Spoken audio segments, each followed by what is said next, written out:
Fortnite is a diverse game, and no matter how many fights you get into, you're never going to experience the same fight twice. So today, we're going to break down some commonalities in between a lot of fights and look at how to always come out on top. Some topics that we'll take a look at are low ground, high ground, peeking, box fights, third parties, close range fights, and countering or predicting. We have a lot to go over, so let's jump right in.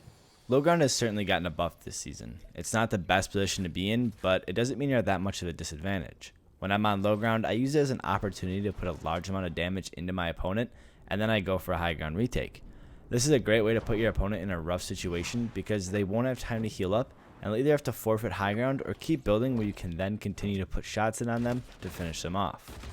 And sometimes you run into players who don't like to use their guns too often, and you have to choose your battles. Going for a build battle with these players is a recipe for disaster because most of the time you're just going to burn through all of your mats and are at risk of being shot out quite easily, as most of the time these players only support themselves with a single ramp or wall, and chopping them out is going to be a lot more beneficial and easier.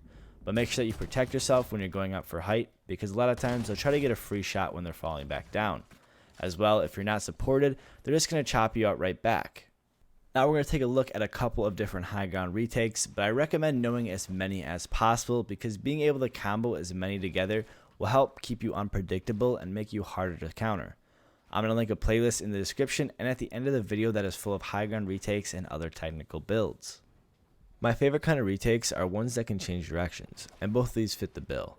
They also create some space for you to be able to combo more high ground retakes off of them, which I prefer as well. That way, even if you start with either of these, you can always combo something more complex off of it. This will help confuse your opponents during a fight because if you use one of these twice within a fight, but then combo something off the end, you'll take them by surprise as they'll expect the same thing twice. Before we go talk about high ground, I want to quickly touch on peeking because Fortnite has kind of made it a little bit goofy. How peeking works now is even when you think you're only peeking with your head, a majority of your body could be showing. And that is something not many people realize, and with the combat shotgun being so powerful from far, it can easily out DPS an AR or an SMG if they're able to connect with a large amount of the pellets. So being aware of how hard you're peeking and using a strat like ghost peeking are great steps to lower the amount of damage that can be done to you. Now I'm going to quickly show you guys how to ghost peek as I think it's very overpowered. So basically what you're going to want to do is line yourself up so your head is not peeking over the top of the ramp because that means your head will be exposed to anybody who is looking right back at you.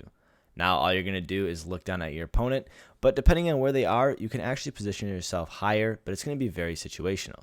For the most part, I recommend staying below the ramp. Then all you're going to do is instead of using your crouch button to crouch and uncrouch, which as you can see here is quite slower, what you're going to do instead is you're going to use crouch and spacebar to quickly jump up and down. As you can see, it looks kind of finicky, and you have to be careful, especially with the shotgun. The pellets do hit your ramp a lot more often than an AR or an SMG, but the crouching and the spacebar is really going to get that speed down and let your head be seen for less time. Holding height will allow you to dictate how the fight will be handled, and lets you have control over what direction you want the fight to go, and you can play to minimize the disadvantages you may have. For example, say you're low on health, you can always stay up in height and go for pick shots and slowly chip away at their health, and then you can just overbuild to protect yourself. Or say you're far from zone, you can always use your high ground to put distance in between yourself and your opponent, and then make your way into zone. There's times when staying on height is going to stall a fight, and jumping down to continue pressure is necessary. For example, if your opponent makes no attempt to retake height and is just sitting in their box, it's definitely an option, but I always recommend having control over an area, so if your opponent does try to escape, they'll be blocked off and you can control the edit surrounding you, or this will allow you to make sure you can stay above your opponent quite easily. But height is great for putting pressure on your opponents. Countering and sneaking shots to their builds on any attempt they make to retake height will allow you to hold height easily, but will also weaken your opponent down to nothing. But you have to be careful. Being aware of your peeking and more importantly over peeking will protect you from getting shot from low ground, but also you have to be aware of players that are closer to you and that can third party easily. Typically, once I get up to height, I'll surround myself with walls in every direction except where my opponent on low ground will be. That way I can't easily be sniped or shot from 3/4 of the angles that would be exposed otherwise.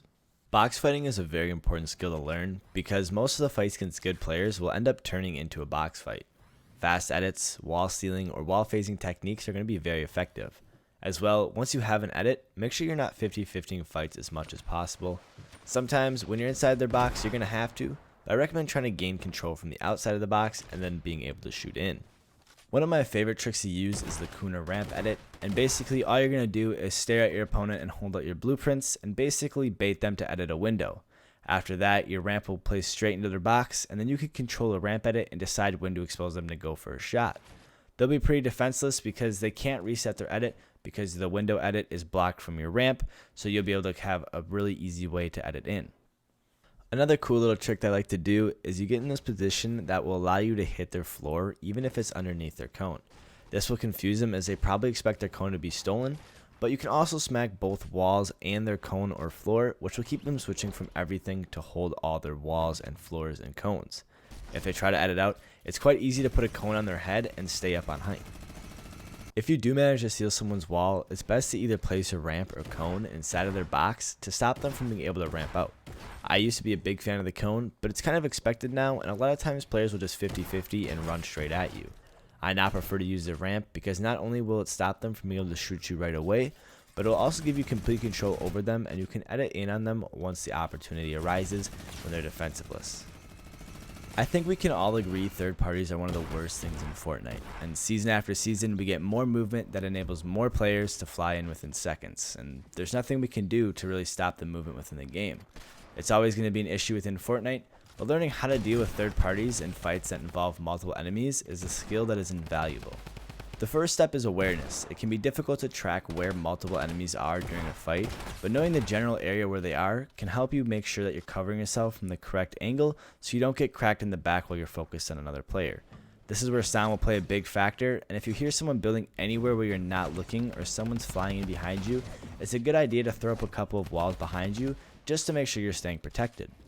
One thing that I sort of compare third parties to is it's basically solo v squad. Isolating one of your opponents and separating them from the rest of the fight will allow for a much more manageable 1v1.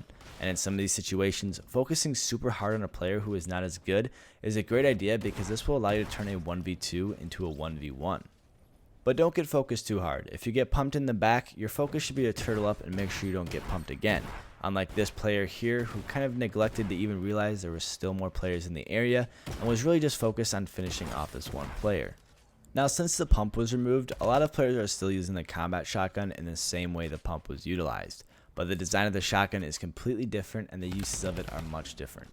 One of the most common mistakes I see players are only shooting their combat shotgun once and then switching to a spray weapon, or they'll go for a quick edit and only shoot once. However, the fire rate on the combat shotgun is so fast that you can put more damage in by shooting a couple of times rather than going in for your drum gun or tactical AR.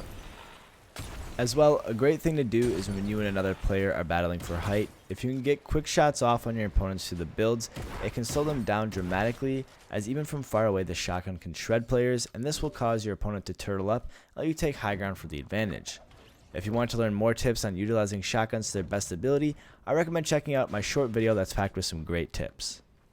Countering a player will not only frustrate them, but it will open them up to easy shots as they walk right into your edits.